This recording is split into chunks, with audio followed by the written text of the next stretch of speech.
glad that you're here. Hope you're excited about our class tonight. I have some more of the books.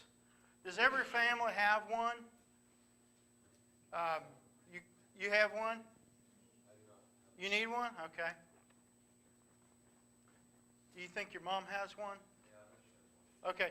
Well, then you can, if you're borrowing it, you can just put it back up here when you're done, if you would. If there's anybody else that forgot theirs tonight, needs to borrow one, you can put it back when you're done. Anybody fit that category? Okay. All right.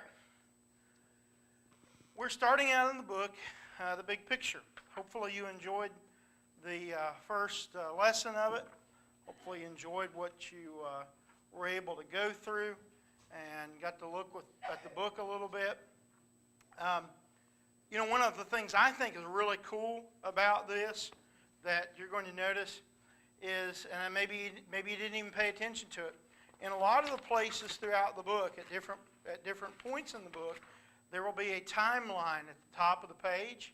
If you look at the very first page of Lesson 1, if you'll look, it lists the timeline, the approximate timeline of when these events took place.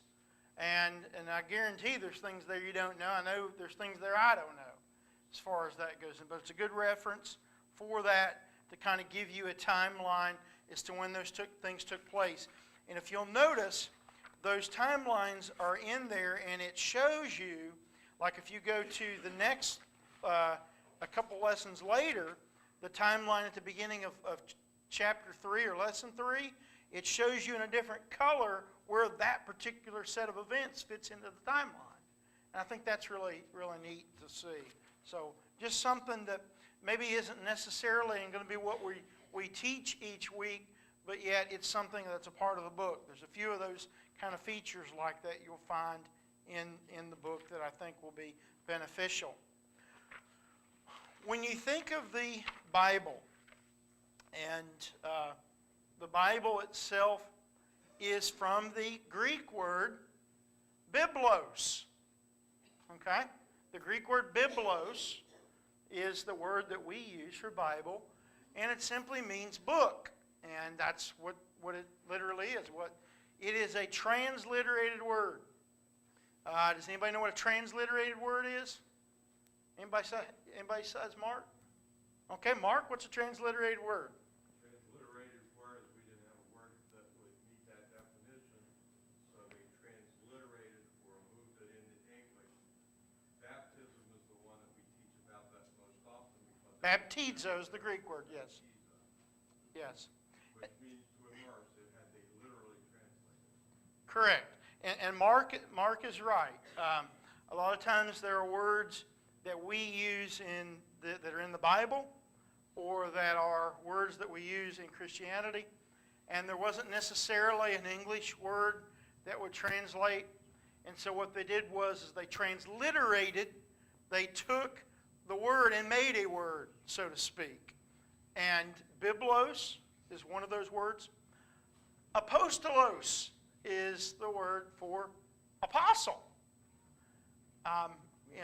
There are several words in the Bible that are like that. And then there are also words that have their origin. You know from school that a lot of our words come from Latin. That you learn that. But you know what? Greek predated Latin. And Greek was what the Romans kind of copied off of. And so a lot of words that you think of are Latin words are really just Greek words that the Romans used and made into Latin. So anyway, that's a freebie, but that's some of the things that you see when you look at the Bible and look at the text, that sometimes the words are made in such a way to do that. And the word Bible is one of those words. As we know, this Bible has 66 books in 2 different testaments. And there's the Old Testament and the New Testament, as we know. What's the difference between the Old Testament and the New Testament? Don't say one's older, okay? That doesn't work. What's the difference? before and after Christ. Okay? That's a good way to describe it, before and after Christ. The Old Testament being what brought us to Christ, and the New Testament being what comes after Christ. Here, let me give you a three-sentence description of the Bible. Genesis through Malachi, you could say, He's coming. Matthew, Mark, Luke, and John, He's here. Acts through Revelation, He's coming back. He's coming, He's here, He's coming back. 3 quick little descriptions to describe the Bible. The gospel accounts, even though they were about the life of Christ, Matthew, Mark, Luke, and John wrote about Christ's life, and Christ lived under the old law. He lived during the old law's times, but the books of Matthew, Mark, Luke, and John were all written after the church began to tell us about Jesus Christ, about how He lived and what He did, how he taught, and all the things connected with that, and how He gave us this new life. And even though He lived under the old law, Matthew, Mark, Luke, and John are focused toward the new covenant that Christ had come to give to us. Another way to describe it is the Old Testament is the New Testament concealed. The New Testament is the Old Testament revealed. Okay? I'll say that. I'll try to repeat that. The Old Testament is the New Testament concealed. The New Testament is the Old Testament revealed. And if you can follow that logic, I think it makes a lot of sense. Another term for testament is of a covenant, and a covenant is something that is made between two parties, and it is made between two parties, in particular the covenants being between God and mankind. And so it's a legal document, and much like a will. And so the covenant, the Old Covenant, the New Covenant. The thing about the Old Covenant is the fact that the Old Covenant is no longer in effect because the new one has superseded it. When you look at the over on page 3, simply going through the chapter and the lesson kind of quickly. When you look at that, you recognize that the Bible is broken up in different sections. Our English Bible is broken up differently than the Hebrew Bible, the Old Testament, was, and it's broken up a little differently than some of the other entities have done it. The Septuagint was different than the Hebrew Bible, but at any rate, the Bible books, the way they're categorized, are largely categorized due to subject matter. Almost like in a library, you have two different ways. You have alphabetical order, or you have the Dewey Decimal System. And so, the books are arranged in those ways. Well, in the Bible, they didn't really do either of those, but they're based upon subject matter and, to a degree, chronologically. And so, the first section of the Bible, the first 5 books of the Bible, Genesis, Exodus, Leviticus, Numbers, and Deuteronomy, what are those called? Okay, the law. The law. What's another term for them? Pentateuch. Penta means 5. Anytime you have the word 5, penta, like the Pentagon, has 5 sides. The a cappella music group, Pentatonics, 5 singers in it. But anyway, 5 is it, the Pentateuch, the books of the law. Who is the author of it? Moses. Okay? And so Moses wrote about things that took place before him. Obviously the book of Genesis took place before Moses was born. But Moses being that, And so these books are sometimes called the law themselves, or the law of Moses, or the Pentateuch. And so these books are the ones that they followed. Now, when you flip over into the New Testament, and you have the Samaritans, the people that Jesus encountered, they followed those 5 books because they were also Jews. They followed those books. They did not follow all the books following on the level that the Israelites did, but they did follow those 5 books in particular. Then you have what is probably, well, it's the largest section as far as the amount of verses go in the Old Testament, and those are the books of history. And even though these are the books of history, you've got to understand, the book of Genesis is a book of history. Plain and simple. Genesis is Adam and Eve, it's Noah, it's Abraham, it's Isaac and Jacob and Joseph. It's their stories. It is a history book. Although it is not literally called a history book, it is a history book. The book of Exodus, large portions of Exodus are the law, but also large parts of Exodus is the Exodus. The 12 plagues, the 10 plagues, the plagues, and then the going, wandering through the wilderness is in Exodus. Also, Numbers is mostly history. So you're going to find history in other places than you find in that. But the history books are primarily simply history. Joshua is the settling of the land when they cross the Jordan River to go into the land of Canaan. They settle the land as Joshua. Judges and Ruth take place. They're the period of the Judges. We looked at Ruth as a sermon a few weeks ago. 1st and 2nd Samuel. Samuel is the last one of the prophets, the judges, that's during the prophet and judge, but particularly the judges. He's the last judge, but he also anoints the first 2 kings, Saul and David. And so 1st and 2nd Samuel are about Samuel's life, and then the latter part of 1 Samuel is about Saul and David, and David's kingdom is mainly in 2nd Samuel. 1 Kings begins with David dying very shortly into the book, and it's Solomon's reign, and 1st and 2nd Kings basically cover the period of all the kings. 1st and 2nd Chronicles are a parallel passage of the kings. And then you have Ezra and Nehemiah and Esther, which take place during the exile in Babylon, and even after they begin to go back. Ezra is when they rebuild the temple, and Nehemiah when they rebuild the wall around Jerusalem.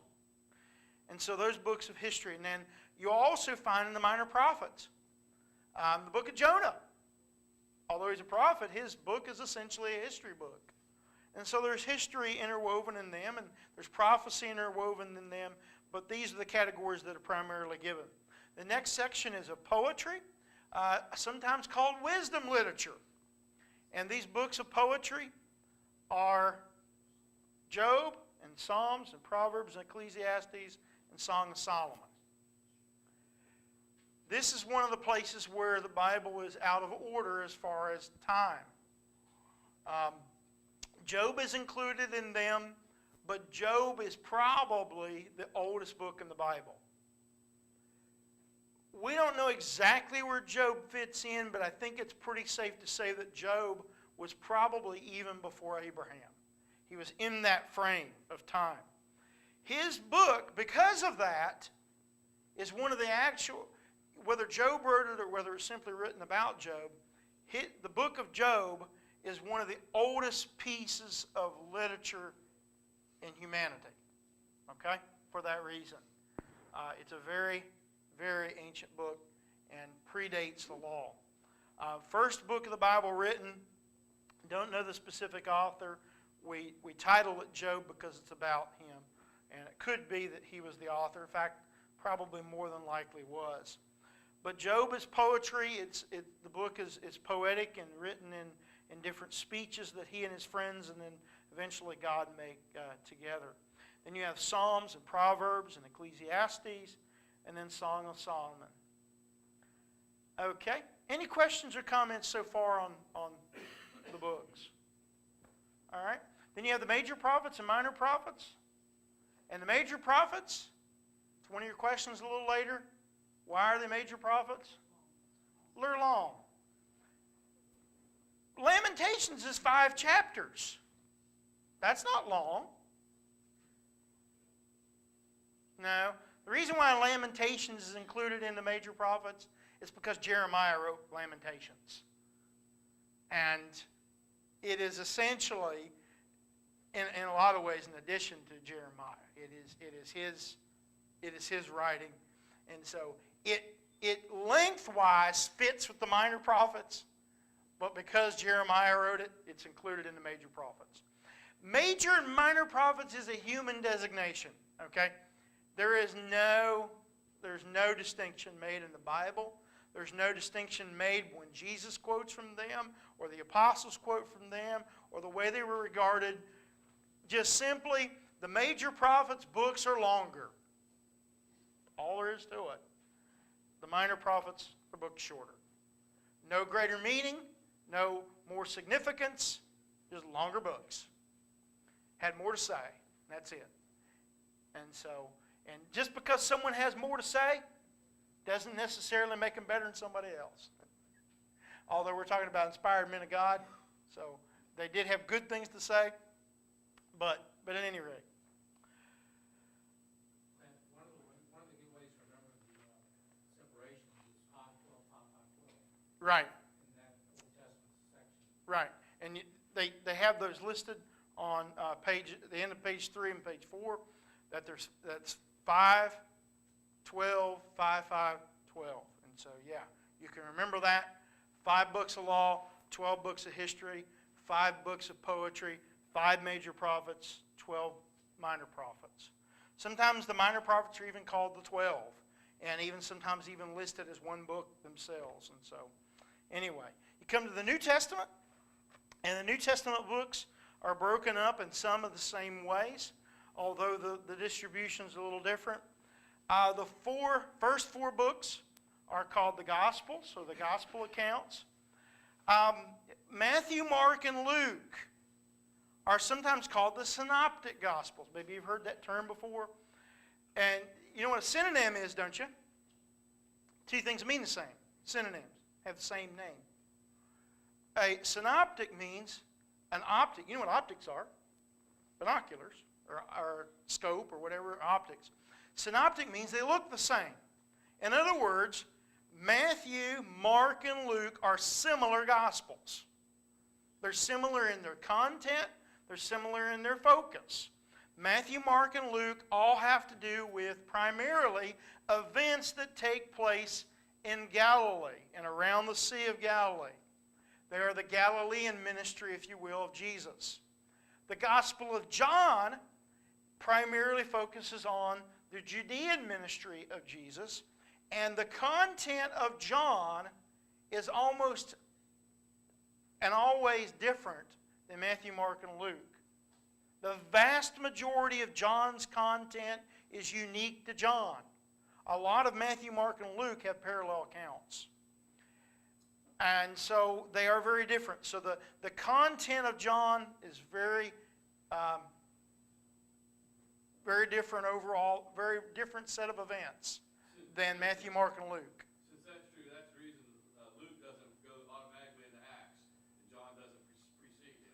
I think some ways, yeah, because of that, because they're different. They're different books, and of course, John is about Jesus, but it's about Jesus in a different slant. Also, the 4 gospel accounts all have a unique personality, because the individuals who wrote them have a unique personality. Matthew is concerned about prophecy and clearly is written to a Jewish audience, people that know the old law. Mark is written, you might say, largely to those people that like newspapers or like current events, because Mark gives details. Mark doesn't cover as many events, but Mark tends to give more details of what he covers. And so, two different learning styles. If you like parables, then you're going to love Luke, because Luke is chock full of parables. Some of the most beloved parables are only in Luke. The Good Samaritan, the Prodigal Son, to name a couple. Luke does the parables. Matthew does a lot of the sermons, if you will, of Jesus, whereas Luke does a lot of the parables. And Mark likes stories, and Mark likes dealing with the stories. And then John has a whole different set of subject matter in the fact that John focuses on Jesus' Judean ministry, and I think in a lot of ways focuses on the things that the other gospel accounts didn't cover. And anyway, we could go on quite a while about those, but we've got to keep moving. Acts is the history of the apostles, in particular of Peter, and then later on Paul. It is in there that you find the beginning of the church, the first Gentile converts in Cornelius, and then once it is over with that, about chapter 12, mostly around chapter 12 and following, most of the rest of the content is centered around the Apostle Paul. Chapter 15 is the apostles, Paul included in Jerusalem, but primarily the rest of the book is pointed at the missionary journeys of Paul, the 3 missionary journeys, and the trip to Rome. Then the next section is the letters, and those are basically Paul's letters, and then are what are described as the general letters that other people wrote, like James, 1st and 2nd Peter, and 1st and 2nd and 3rd John, and Jude. Each of those books written by the one whose name bears the name of the book. Luke and Acts are companion books, and essentially Acts picks up where Luke left off. Do you remember who the recipient of the book of Luke and Acts is? Theophilus. Real quick, Theophilus, Theos, you know what that means? God. It's one of the names for God. It's the main name for God in Greek. Theos. Theology is the study of God. Philos is one of the Greek names for love. Agape is the main word. Phileo is the one that we have the other main word for love in the Bible. And Theophilus means one who loves God. That's what the word really means. Because of that, it is supposed that the term Theophilus may be about any individual that loves God, or that it could be a specific individual. Probably the best guess is that it was a specific individual, and may well have been the patron. In other words, the person that paid to give Luke the time to support him in order to write those 2 books. Could be. But at any rate, Theophilus is the recipient of both of those books, and they're essentially a 2-volume continuation.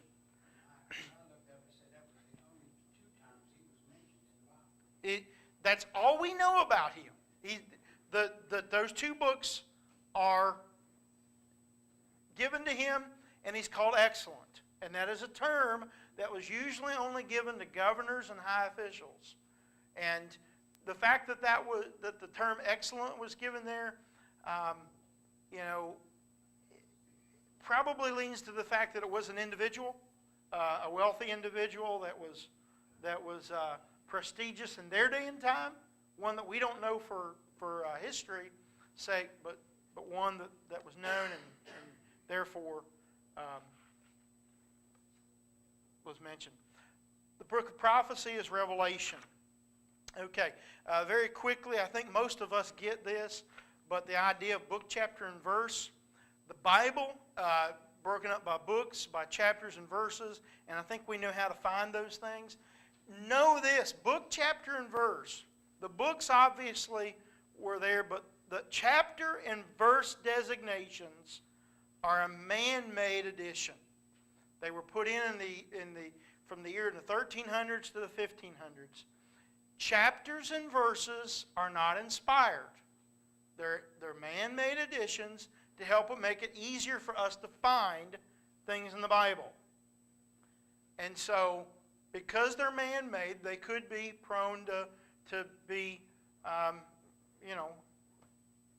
wouldn't say wrong, but sometimes you wonder how the verse or why the verse ended there, and sometimes I wonder that too.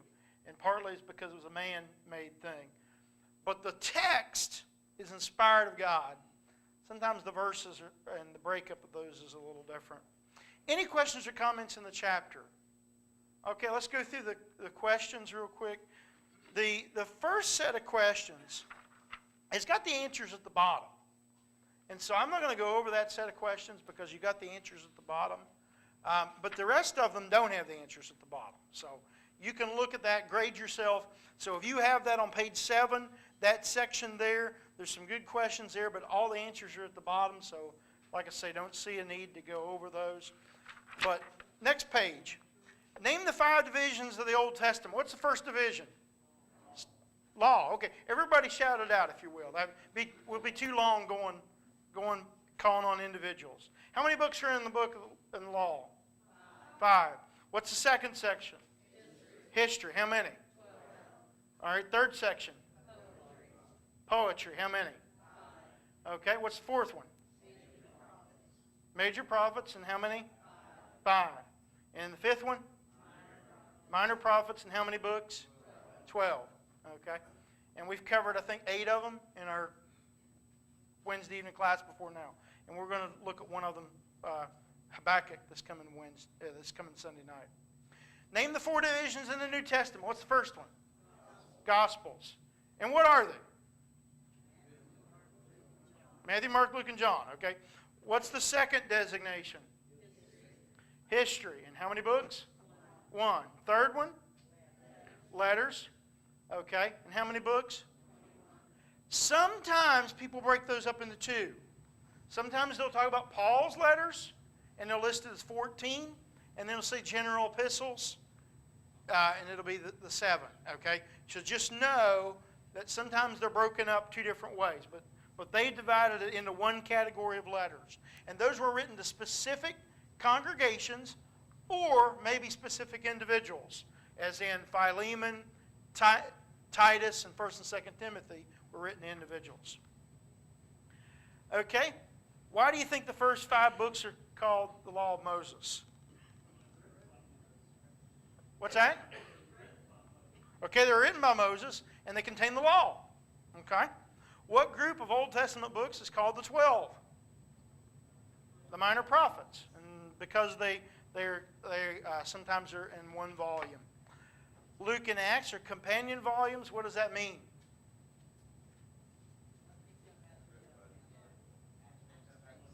Acts picks up after Luke. Okay?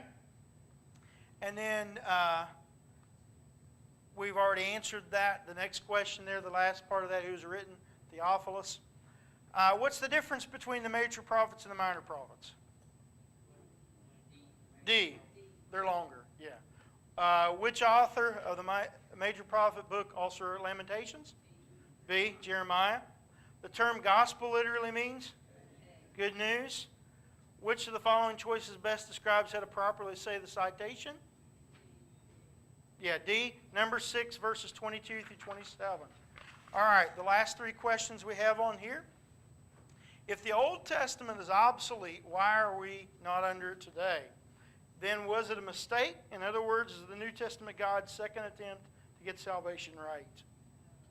No. The New Testament is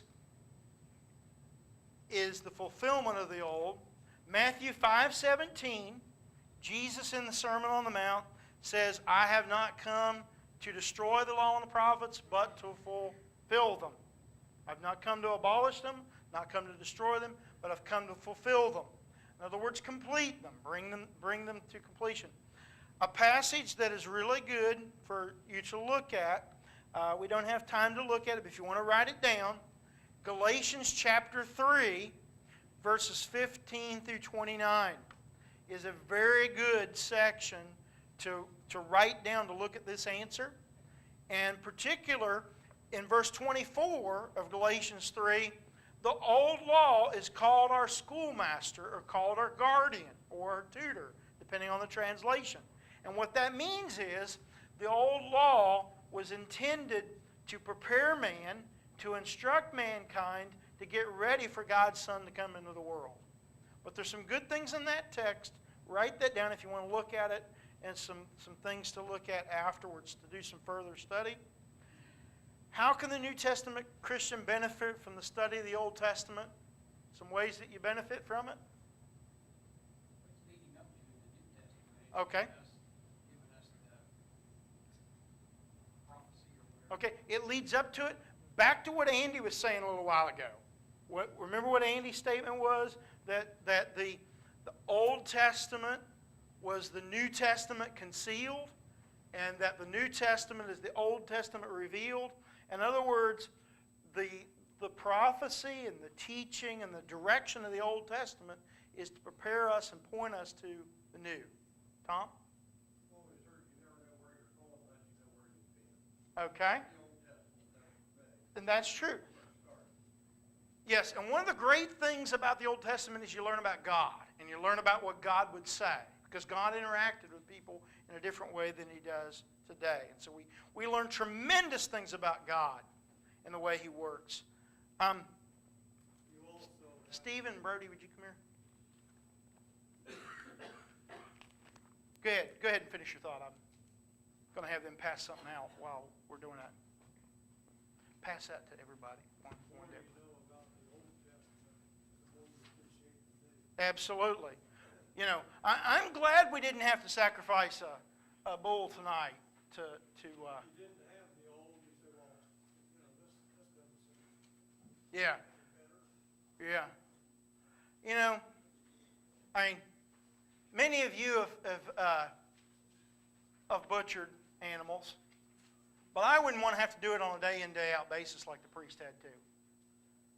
You know, because they did. They offered the blood and the entrails, and they got to keep some of the meat, and they did that. But they did that on a day in and day out basis. I don't think I'd want to do that every day. You know, and I certainly wouldn't want to do that as a requirement of the law. The last thing on our outline is the good news. The good news is contained in the New Testament, and it's the Gospels. And what does it mean? What does the good news report? Okay, talks about Christ coming, His death, His burial, His resurrection, and what that means for us. That we have salvation, and we have all that. Okay, as we have about 7 or 8 minutes left, I have, does anybody have any questions or comments out of the outline? Okay, well I have something for us, some what I'm calling Bible fun trivia. Just real quickly look over it. Books in the Bible, there's 66. Chapters in the Bible, 1,189. Verses in the Bible, 31,102. Now, I'm taking somebody else's word for it. I didn't count.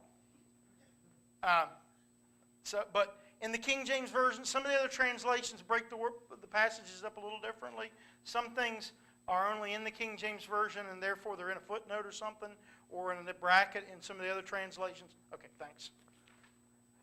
But words in the Bible, and like I said, I'm taking somebody's word for this, but they say there's 788,258 words in the Bible. No, but I'll let you do it, Rodney. I'll tell you what. If anybody wants to prove me wrong, go for it. But if not, we'll just go with that number. Like I said, I'm taking their word for it. The longest chapter in the Bible is the one we've been doing on Wednesday nights in my devotional thoughts. 119th Psalm has 176 verses. The shortest one has 117th Psalm. It also happens to be the middle chapter in the Bible, Psalm 117. The longest verse is Esther 8 and 9. I don't remember how many words it was. 90 comes to mind, but I may be wrong on that. But it's a long verse by itself. The shortest verse in the English Bible is John 11:35. And the shortest verse in Greek, in the Greek text, is 1 Thessalonians 5:16. In English it says rejoice evermore, but it's only one word in Greek. And John 11:35 is, I think, 3 words in Greek. So, anyway. Jesus wept. Yeah, that's John 11:35. Yeah, that's John 11:35, which says Jesus wept. That's the shortest one in English, but it's 3 words in Greek. So, anyway. And then, what 5 books only have 1 chapter? Obadiah, Philemon, 2nd, 3rd John, and Jude. Bibles printed. There's over 6 billion. And again, I didn't count them. Taking their word for it. Bibles printed annually, over 100 million. I also read something else. I don't have it on here, but that there's roughly 3 Bibles for every American household in the United States. And 92% of American households have a Bible. Now, how many of them read it? Different issue. But the Bible is around the world. The longest word in the Bible is a name. It's Maher-Shalal-Hashbaz. 18 words. Cushan-Rishathaim is only 17 words. Another really long name in the Bible. Maher-Shalal-Hashbaz, by the way, was the son of Isaiah, and his name means the spoil speeds, which means that Israel, the northern kingdom, was going to be destroyed very, very quickly and plundered. I wrote down there at the bottom, I put there the last verse in the Gospel of John, which says, and there are many other things that Jesus did, which if they were written one by one, I suppose not even the world itself could not contain the books that would be written. And we have this Bible, but you know one of the greatest proofs of the Bible, especially the New Testament, is because of how short it is. The Obamacare code is about as long as the New Testament. And that's all we'll say about that. But like some of the very famous senators said, we got to pass it so we can read it, you know. But if and no offense to our lawyers, I know we've got some. I don't know if any of them are here tonight, but and no offense to our lawyers, but if lawyers and politicians wrote the New Testament, it would be as long as the Encyclopedia Britannica. It is short because God said what needed to be said, and that was it. But the world couldn't hold the books if everything was written. On the back, not of my copy, but your copy, has a word search. There are 30 words there, and you can play with that. The reason why I gave it to you at the end of class is I didn't want you doing that through class. You can take it at home. You don't have to do it. What's that, Mark? Extra credit. Yeah, extra credit. You'll get a gold star next to your name, Lisa. Yes, you want to say something, Tom? How many major translations are there? I don't know. There's many dozen in English, but you got to realize all the other languages have translations. There's over 1,100 languages the Bible's been written in. So, you know, there's like 2,000 languages, and most of them have had the Bible written in them. So, you know. I often wonder, do they all agree with each other? Well, there's differences in them. Most languages only have one translation. English is an obvious exception. But most languages only have one translation. So there is no old style language, and obviously, I hope it doesn't have to be said, but only English uses Old English. You know, there's no Old English in the Japanese translation, say for instance. They use their language instead of ours. But one thing too, in each language, the Bible, to be genuine, has to go back to the original transcript. Correct. It's got to be all. And a good way to Yes. describe that is if you make a copy of a copy in a copier, then you make a copy of that, and then a copy of that before long it's gone. Each one of them it gets less and less. Yes. You can't translate from our That's correct. Correct. Certainly so. Certainly so. I hope you enjoyed the first week. I hope you enjoyed working on the lesson. Have the next lesson for next week, and so we'll go from there. And I may have a handout each week. I may not. Most weeks I probably will. I originally said I wouldn't, but I thought, I can come up with something and give you a word search on the back or whatever to give you something to work with. If you like word searches, so I'll lay the gauntlet down. I did it today in about 31, 32 minutes. So if anybody can do it faster, let me know. No, like a dummy, I printed it out. See, there's a probably the school teachers know this, but there's programs on the computer that if you type in the words, it'll immediately make a puzzle for you. And dummy me, I printed it out and then closed out the program and thought, oh no, I didn't print the answer key. So I had to do it. I probably will print the answer key in future weeks. But no, I didn't do the answer key. That'd been really bad if I had the answer key. It still took 31 minutes. Anyway, thank you, and go ahead and ring the last bell.